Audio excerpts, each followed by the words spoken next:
Hello friends, this is Ananya Pal. Today I have come with a story to discuss, a story from Mahabharata. We all know that Mahabharata has numerous anecdotes and subplots that talks about aspects of life. It gives lessons about various aspects of life. Today I am going to discuss about the story of Arjun and Babru Bahan. Let me talk about the story first. It is like this: Arjun, the third Pandava, we all know that he was an invincible warrior, legendary warrior. So when they were ruling in Indraprastha, Pandavas were ruling Indraprastha before the Kurukshetra war, much before.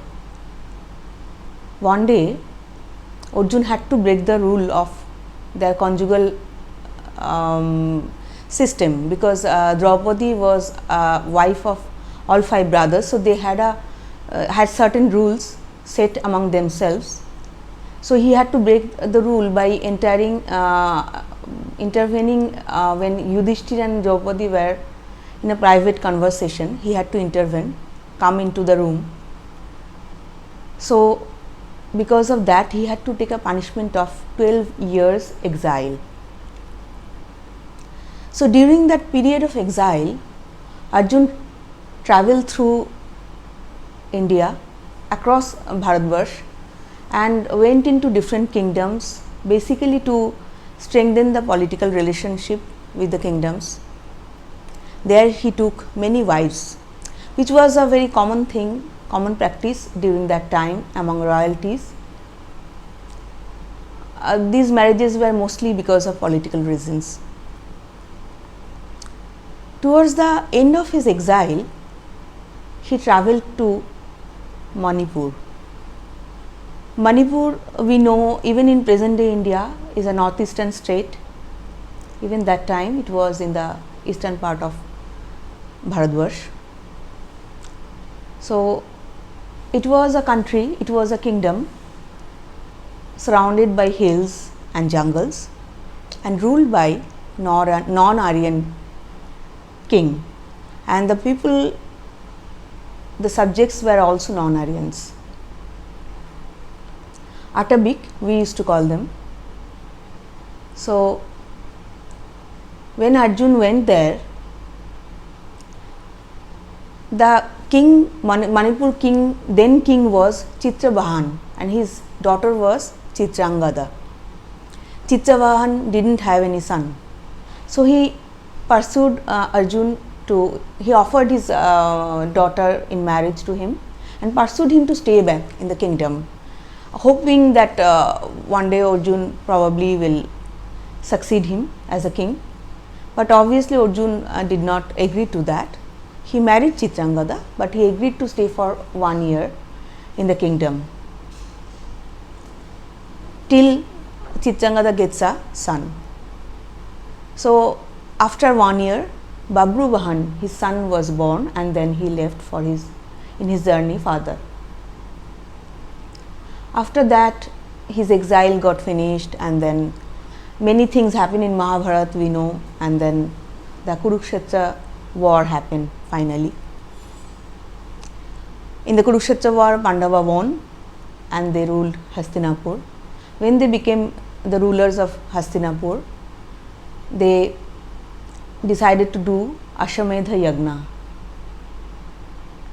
And in Ashwamedha Yagna, the sacrificial horse is set free to roam around the neighboring kingdoms, and unless a king stops that horse to enter his kingdom, it is accepted that that king will accept the supremacy of the principal kingdom whose horse it is.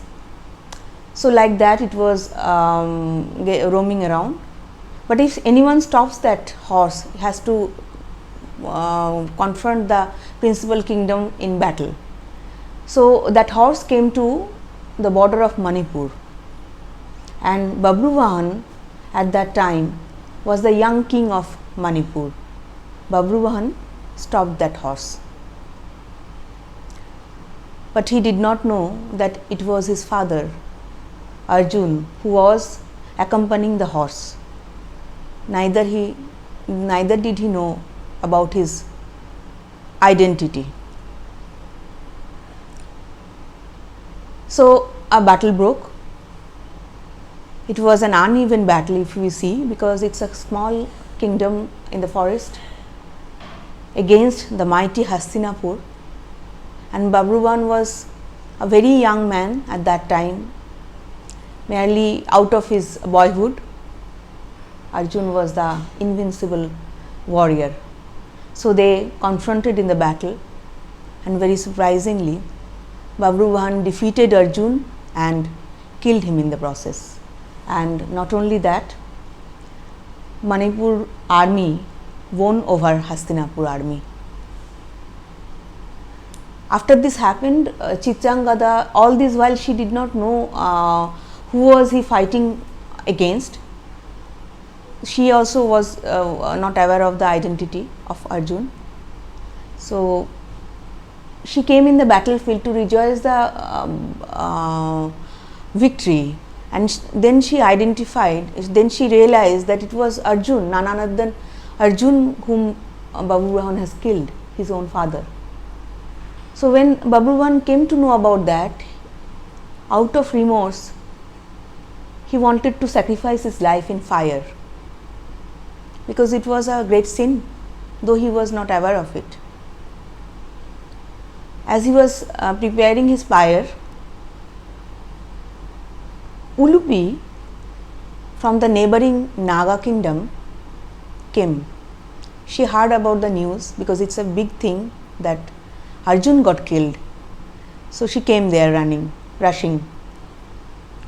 Ulupi was a princess of Naga kingdom and also a wife of Arjun.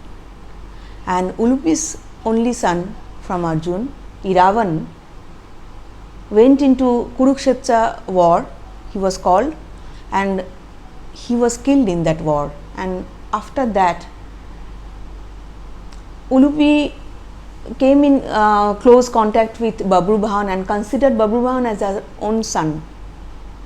So she was in a very good relation with Babruvahan. So she came into the spot in the battlefield to his rescue and stopped Babruvahan from going into the fire. She had a magic potion, Mita Sanjivani. With that, she revived Arjun, and then father and son got reunited.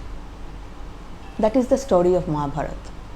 But if we just think about it, Arjun was such an invincible warrior. No one in the earth or heaven could really defeat him. The greatest warriors like Bhishma was also invincible warrior. Even Parashuram, his own guru, could not defeat him in war. Bhishma and Karna, none of them could defeat Arjun. Arjun was such invincible warrior, greatest of all. But he got defeated by such a young man, his own son. Isn't it very surprising? Isn't it very surprising that the Hastinapur army had to face such humiliating defeat in the hand of Manipur army and Atavic kingdom? So there is a lesson, I believe, in this story. Arjun did not perform his duty as father or wife. He left his son and wife, went ahead. That is still all right, but he never remembered them. He just forgot about their identity, or even he never owned them up. In the Kurukshetra battle, all his sons were called, Ghatatkacha, Iravan, Abhimanyu, of course. All his sons, even from his non-Aryan wives, all the sons were called in the battlefield. But he didn't even remember Babrubahan. So I feel that this was a lesson through this story. It is a lesson that was given that no one is invincible. If one becomes arrogant about own accomplishment or achievement, one has to pay a price for that. Here Arjun did not perform his responsibilities or duties. He forgot the existence of his own son, so he had to face this defeat. Babrubahan is nothing but his alter ego, I feel. That is why he had to face this defeat. This is a lesson to us that whatever is our achievement, we should not forget what we are. So that was my perspective about this story of Babrubahan and Arjun. If you have liked it, please leave some comment, and that will enrich me further. I just hope I can come back with some more videos in the near future. Thank you.